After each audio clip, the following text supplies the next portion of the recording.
Hey everybody, it's Dr. Brett here. You just got an email here attached with this video to it that talks about anxiety, the prevalence of it, and just the fact that so many people don't have the tools to effectively deal with it. So I just want to hit just a couple quick things on these 4 different areas, just again, so you can kind of get a little bit more color to what's going on with them, and as well as to how to plug them into your daily life. So first thing's breathing. The simple thing with that is just you've got to breathe. Like most of us are really shallow breathers. I've even caught myself today.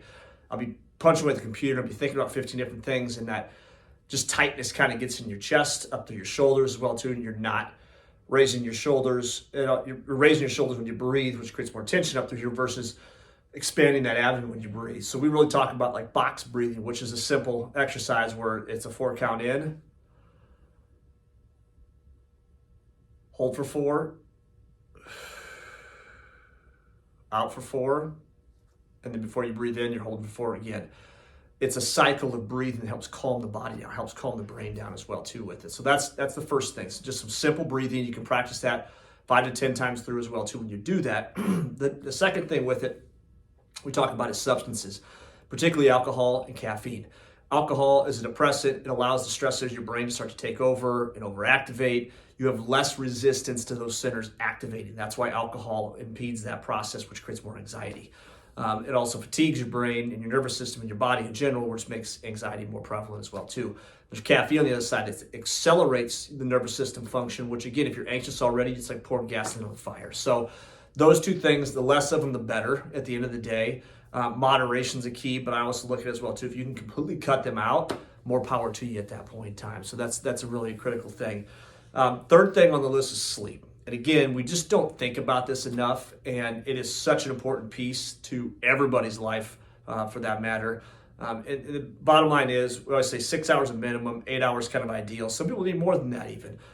No one I know needs less than 6 hours. No one I know really even below 7 hours functions very well. They may say they do, but they don't long term. It creates more problems, but lack of sleep, again, activates stress centers in your brain. They're then easily more triggered by stressful events, and anxiety starts to ensue at that point in time. So sleep, again, you can't catch up on it either. Like if you get 2 crappy nights in a row, you can't like sleep the next night for 12 hours and hopefully you catch up to it. Just get back to your normal cycle, get your body on a normal routine. That's the most important thing to do from that perspective.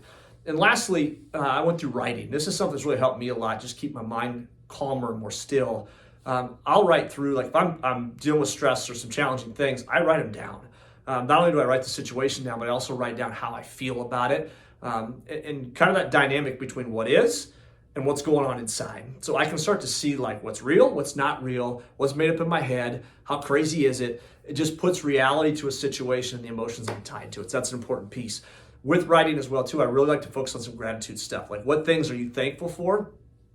Maybe simple things as your family, your home, your job, things like that. Or you can get even further down in the line of things, very specific things that you're thankful for on a daily basis. Just write a couple things down at the end of the day, like what were the great things that happened during your day? It's a great practice to retrain your brain to stop activating the stress centers and start activating more of these higher cortical centers in your brain that are designed around thoughts and vision. And vision by I simply mean is seeing things more hopeful in the future as well too. So if you don't use it, you lose it. You've got to practice these things, all of these things, particularly the brain thing here at the end. We talk about the writing, but you practice those things consistently, you start to change your brain chemistry and therefore your body's response to the anxiety thing as a whole. So again, give these things a try. They work. You just got to be consistent with them.